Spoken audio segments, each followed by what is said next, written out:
Well, for, at least 45 years, if not more, Carl Koppik warned us back at least 1972 about calving fat cows. He said if you calve fat cows, you're going to have cows that are poor eaters, they're going to have severe negative energy balance, low milk production, low fertility.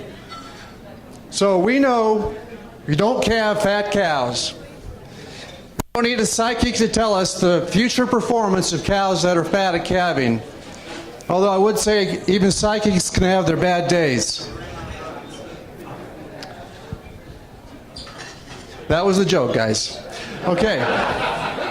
All right.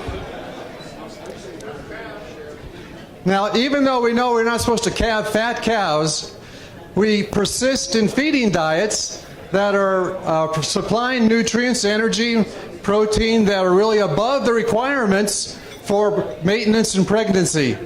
And we do that in good faith because at the time the cow calves, the cow has a body condition score of maybe 3 to 3.5. She's not overly conditioned, and we think we're on the right track. But the reason that we often feed these cows energy beyond what they require include things like we're trying to adapt the rumen microbes to a high-energy postpartum diet. We're trying to compensate for that reduced dry matter intake just prior to calving. And we're also trying to increase production of gluconeogenic precursors and lower NEPA values in order to get more milk. Starch to propionate, propionate to glucose, glucose to lactose. Those are all good reasons for feeding these fairly rich diets prepartum. But I say over the last 20 to 25 years, a lot of the work that's been going into a different strategy for feeding cows prepartum, a lot of it done at the University of Illinois with Jim Drakely, is to have these diets that are called the Goldilocks diets, and they're formulated to be just right. They just meet the nutrient requirements and maybe slightly exceed those for maintenance and pregnancy, and they're trying to avoid the overconsumption of energy. We know that these diets often contain bulky forages like wheat straw in order to have gut fill but have a lower energy dense diet. And some of Jim's recent work showed that these cows that are fed lower energy prepartum tend to accumulate less visceral or that invisible fat that we can't see on the cow. And this lower invisible fat can result in better health and performance. That visceral fat, the perirenal fat, mesenteric fat, the fat that's associated in people with diabetes and those sorts of things. So it may be that these cows that are not overconditioned on the surface may be overconditioned internally. Now on the choline side, the choline is considered a quasi-vitamin in that it's not really a cofactor as other vitamins are. It's required in larger quantities than the typical vitamin is. But it's a critical part of the animal's metabolism. It's a key component of phosphatidylcholine in mammalian cells. And phosphatidylcholine is about 50% of the phospholipids in the cell. It's involved in nerve transmissions, a methyl donator for other compounds such as betaine and methionine and potentially carnitine. It's a lipotropic agent. It prevents abnormal accumulation of liver fat. The requirements, however, are really not identified. In 1998, the Institute of Human Health declared choline for the first time an essential nutrient for humans. Scott Sorrell takes choline, he says. He told me today. Anyhow, about 400 to 500 grams per day is the estimated requirement for people. For chickens, the only a stage in which chickens get choline is in that very young growing chick. You can see the amount there, about 1,300 milligrams per kilogram. Pigs, usually don't feed pigs when they're growing, but when they're gestating and lactating, they get additional choline. A lot of research has gone into documenting that you get about a half a pig more live and weaned if you put choline in the diet. And then lastly, the question is regarding choline for dairy cows. If you have baby calves that don't have choline, they are unable to stand, they get anorexic, labored breathing within 7 days. The requirement for the cow is not yet defined, but she may just be like the pig that needs choline during gestation and lactation. Now, the choline that's normally found in the diets, like acetylcholine in forages, almost 100% of that is made into methane by the rumen microbes. So there's very, very little choline that escapes ruminal fermentation. So as a result, protecting that choline from fermentation is critical. And some work Lehman Kung several years ago documented that the Reassure product does have pretty good stability, at least 12 hours after incubation. In addition, choline's got a pretty good track record on supporting milk yield. About 12 studies there, very consistent in either numerically or statistically increasing milk production, average increase of 2.3 kilos a day. There's a variety of rumen-protected choline products, not just Reassure, across a number of countries. Those studies in which the choline was fed starting in the transition period, about 21 days prepartum. So the hypothesis going into our study was that if we thought that if we supplemented rumen-protected choline to periparturient multiparous cows, those cows would have a greater benefit to the choline if they were consuming excess energy compared with those cows fed to maintenance, because choline is a lipotropic agent. So our objective was to determine whether the supplementation with choline during the periparturient period would influence the performance of multiparous Holstein cows fed the recommended or the excess energy needed during the close-up dry period. So we had 4 experimental diets. They're in a 2x2 factorial. That's my pointer here. So we had a diet that was an excess energy intake prepartum. I'll show you that diet in just a minute. With and without choline chloride, with the Reassure product at 60 grams per day or 15 grams of choline chloride. A second group that were fed a high wheat straw diet prepartum, again with and without the choline product. So the energy diets were fed throughout the entire dry period, which turned out to be about 48 days. And we top dressed the choline, we mixed it with ground corn, dried molasses, and then fed it on top of the TMR, and the cows ate it immediately. And they also fed it 21 days postpartum, so about a 42-day period. We had 93 multiparous cows. We went from beginning to end about 11 months.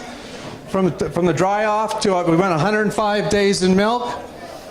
We fed the wheat straw that was stored indoors. We chopped it to about a 5 centimeter or 2.5 inch, 5 centimeters, that's about 4-inch length. We fed it in a TMR, and we used wet brew in order to help the cow prevent sorting against the wheat straw. Energy density of about a megacalorie per kilogram, less than 3.5% protein, more than 80% NDF, and a DCAT of about 15. So milliequivalents per 100 grams. We did some sorting of the chopped wheat straw to kind of give you an idea of how it's sorted out, although it's not very easy to do Penn State's particle separation on wheat straw because of the long particles. But that's about what it looked like. I think Jim recommends a third in each box. I don't think we got quite that much. But if you've had wheat straw diets, you know that the cows really push out the wheat straw and away from themselves, and you got to keep pushing it back up on a regular basis in order to keep the intakes up. So here are the diets. We had one diet that was very high in corn silage, say 58% corn silage with some wheat straw. And then the maintenance energy diet was a lot more wheat straw, 37.5% with 23% corn silage. The wet brew, you can see, was about 17% across diets with some citrus pulp, soy hulls, and some biochlor. We monitored the urine pH in order to keep the pH between 6 and 6.5, and we only had one cow that had milk fever in the study. The nutrient content of the diet shown here, you can see the NEL was 1.63 on the excess energy diet and down to 1.40 on the maintenance diet. Metabolizable protein intake, these are actual calculated intakes, not book values. We got around 1,000 grams per day on the two diets. We included smartamine in the diet so that their methionine as a percent of MP was around that 2.3%, and we kept the lysine to methionine ratio below 3. We looked at all the normal things you'd look at: dry matter intake, body weight, body condition score, milk composition, plasma metabolites. We did some liver biopsies, and we looked at some immune responses.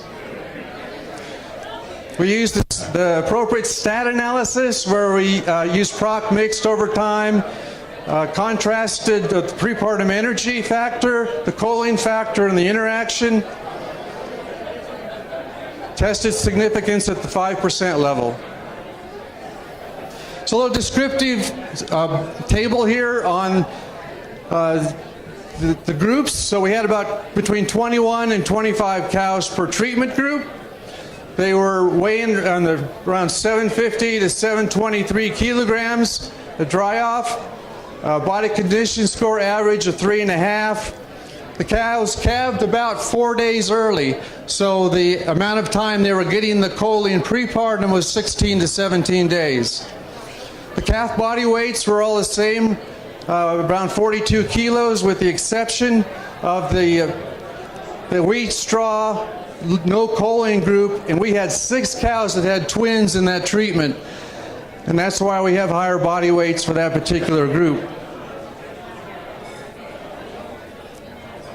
Just a quick look at the disorders and diseases for the 4 treatments, because there have been several testimonies that cows that are getting wheat straw-based diets prepartum have lower health problems.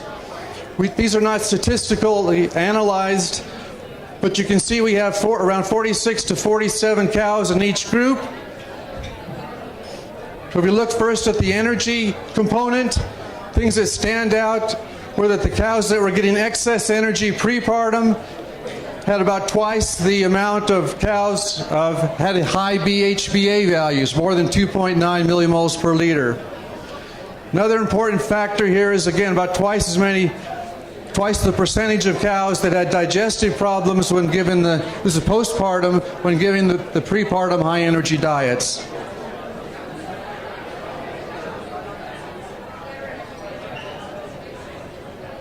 On the choline side, in agreement with some work out of California, for some reason, feeding choline tended to give us lower percentages of retained fetal membranes.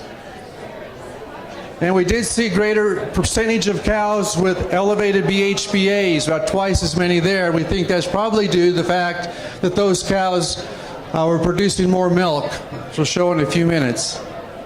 So here are the prepartum responses. These are the intakes of the cows the last 15 days before calving. They're ranged between about 10 and 11 kilos. There weren't any differences among the 4 groups. Body weights, again, were in that lower 700 kilo range, and the body condition scores there were around 3.5. Next slide. One thing that we did observe prepartum was that the animals that were getting the high energy diets prepartum had a more dramatic drop here in dry matter intake compared to those that were on the wheat straw diets, the yellow line. In the future, all the high energy diets, the corn silage based diets will be green, and the wheat straw diets will be yellow. So the drop in intake during this 15-day period was about twice the rate with the high corn silage diet, about 0.57 kilos per day on the high corn silage diet, about 0.29 kilos per day on the high straw diet. Next slide. We didn't see any effect of feeding choline on prepartum dry matter intake. a little numerically higher rate amount there. Next. If you look at the intake when expressed as a percent of the energy requirement, you'll notice that the cows getting the high corn silage-based diets were up at about 140% of their requirement at 15 days before calving. By the time they hit calving, they're right there at the requirement of 100%, which is the red line. The wheat straw diets are really at that 110%, just slightly exceeding their energy needs, and then drop below requirement about the last 7 days. Next. The NEFA concentrations prepartum were higher in the wheat straw group, again probably because of the lower intakes. Next.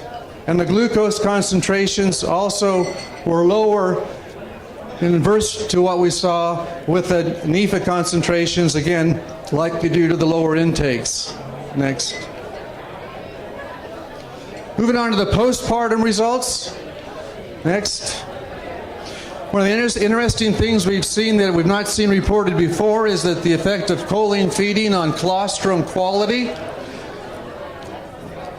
Again, here on the bottom, excess energy on plus or minus choline, maintenance energy plus or minus choline in green and yellow respectively. We saw about numerically more colostrum when choline was fed in both cases, but it wasn't statistically significant. But we did detect an increase in IgG concentration in the colostrum when choline was fed prepartum. And if you multiply the concentration of choline against the yield of colostrum, the animals getting choline gave about 200 grams more IgG postpartum.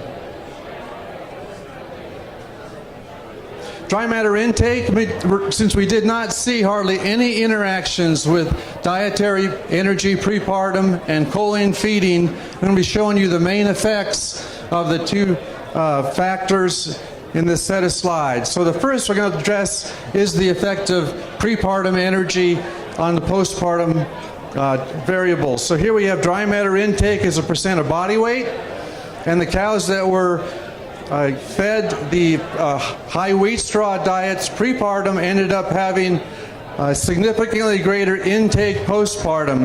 You can see they ate on average about 1.2 kilos more dry matter postpartum nearly throughout the 15-week study. Next. Milk yield, although numerically higher on the wheat straw-based diets, you can see the advantage or the difference between the two groups was about 1.4 kilos, but it wasn't statistically significant. Next. So the milk yield response during the first 15 weeks is plotted here as well, but we've extended the milk response out through 40 weeks postpartum. And again, no difference in milk yield between the two groups, although at the end the cows on wheat straw gave about 0.8 kilos more milk, but really no difference. Next.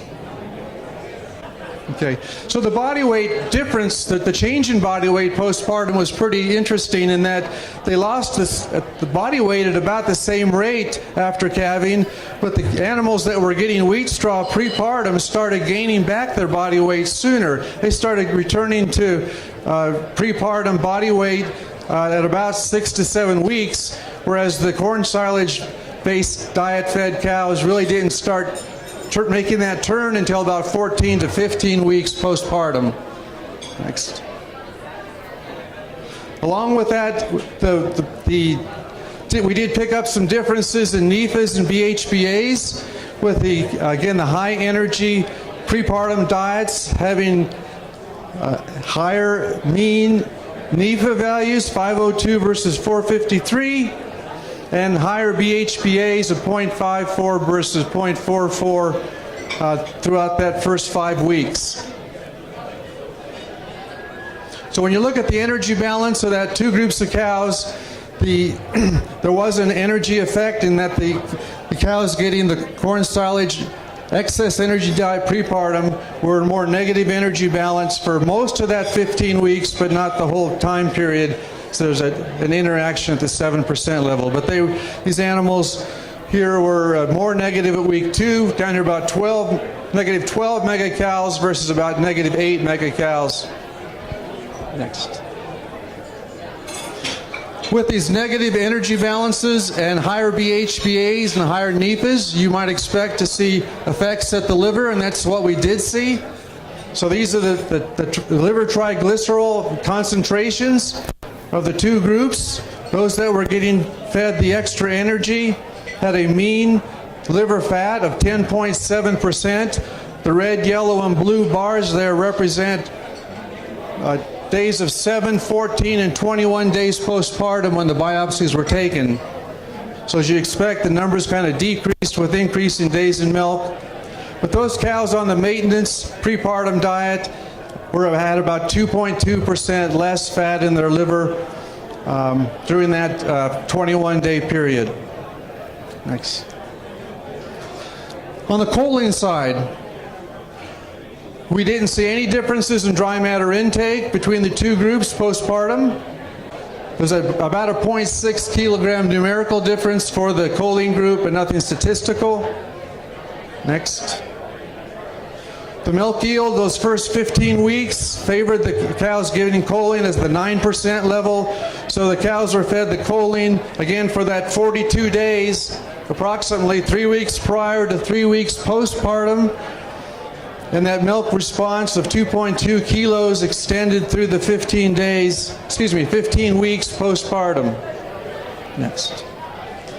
Again, when we looked at the data throughout the 40 weeks of lactation, the trial ended at 15 weeks, but we continued that choline to see that choline advantage beyond the 105 days, even beyond the 3 weeks postpartum when choline stopped, and we ended up seeing again about a 2.2 kilogram more milk over that 40-week lactation period, at least at the 8% level. Next. Unlike the two energy diets, we didn't see differences in NEPAs or BHBA, so we got more milk without changing those markers of energy status. Next. But the energy balance plotted here indicates there were no difference, although the choline, which is the orange bar, tended to dip down a little bit more than the blue bar. But I think that is indicative of that interaction of choline by week, so the cows who were getting choline were in a more negative energy state early, but they became closer together in a positive energy status right there around 8 to 10 weeks postpartum. The liver triglyceride value for the choline-fed group are listed here. We did not see a difference in fatty liver between choline and no choline groups, an average of 9.7% versus 10% for those two groups averaged over the 7, 14, and 21-day period. So even though they were more negative in early on, and if it didn't have the NEPAs or the BHBAs to contribute to fat accumulation, and we didn't see that in our biopsy work. The milk composition shown in this slide, we didn't see really any difference in either factor of energy or choline in fat test or protein test, but we did, of course, pick up more yield of fat and protein due to the greater yield of milk from the choline-fed cows. We also picked up a little more protein in the cows that were getting wheat straw prepartum because they gave a little, that 1.4 kilos more milk when fed wheat straw prepartum and a little bit higher of the milk protein content here. These two higher, being a little higher than these two. Next. We were surprised to see an influence of choline on reproduction. First, even though we only had about, as I said, 47, 46 cows per treatment group, the pregnancy rate At first insemination, went from 23.6 in the no choline group up to 41%, significant at the 9% level, but by 40 weeks postpartum, there was no difference in pregnancy between the two groups. Next. But we did a survival analysis on open cows against day of experiment. Again, the blue line being no choline and the orange line being choline. So there's 100% cows open certainly at 0 day of calving.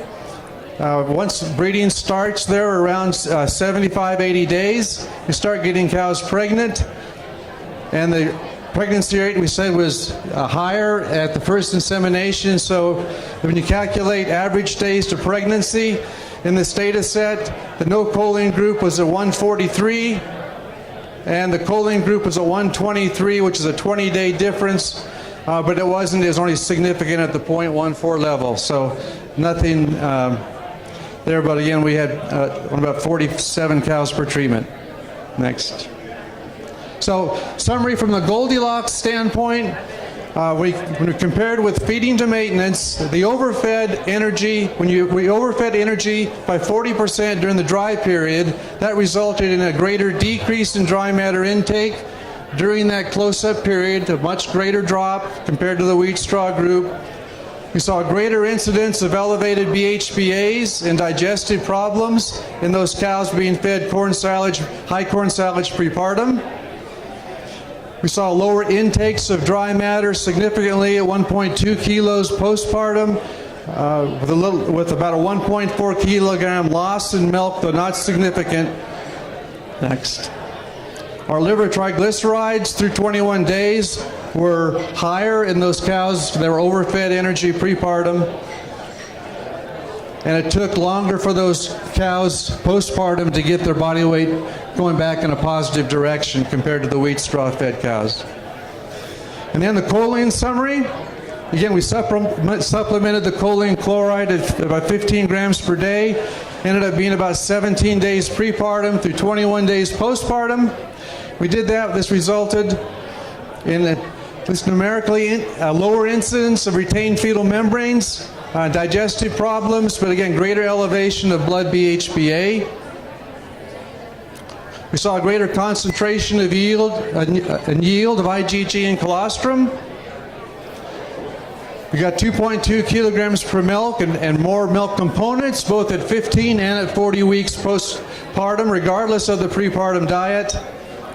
Next. We had greater negative energy balance at 2 to 3 weeks postpartum when we were feeding choline because of the higher milk production, but we didn't see any differences in liver triglyceride concentration, suggesting that maybe the liver was able to handle that extra fat mobilization.